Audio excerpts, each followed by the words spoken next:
దౌర్భాగ్యమైన పరిస్థితిలో ఉన్నారు. అంటే ఏమిటి?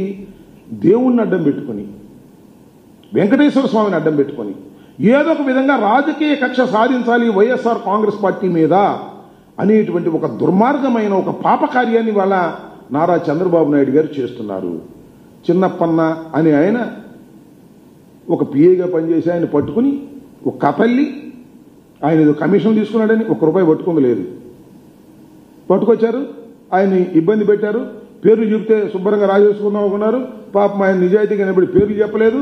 ఇప్పుడు తీసుకొచ్చి ఏదో తాతంగం చేయాలనేటువంటి ప్రయత్నం చేస్తున్నారు. బురద జల్లే కార్యక్రమాలు చేస్తున్నారు.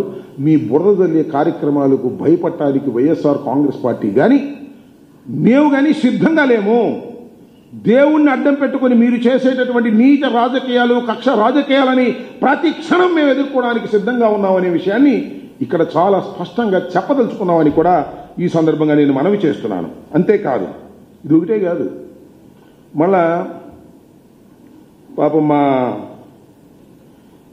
జోగి రమేష్ మీద కూడా కక్ష పెట్టారు.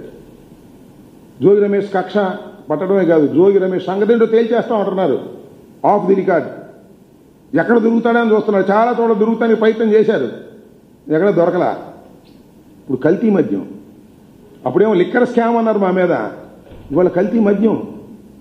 బాటిల్ అట్టాగే ఉంటుంది, దానిలో కల్తీ ఉంటుంది. బ్రాండ్ బ్రహ్మాండంగా ఉంటుంది, దాంట్లో కల్తీ ఉంటుంది. ఎవరు చేస్తారు ఇదంతా?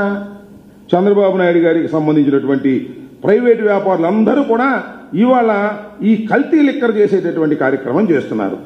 దీనిలో చూడండి, మన టీడీపీ ఆ పార్టీకి చెందినటువంటి ఇన్ఛార్జ్, తంబళ్లపల్లి టీడీపీ ఇన్ఛార్జ్ ఉన్నాడు జయచంద్రారెడ్డి. ఆయన కల్తీ మద్యంలో చాలా పెద్ద నిందితుడు. ఆయన మాత్రం దొరకడండి. అందరూ దొరుకుతారు కానీ ఆయన దొరకడు. ఈ కేసులో ఉన్న ఆయన బావమరిది గిరిధర్ రెడ్డి దొరకడు.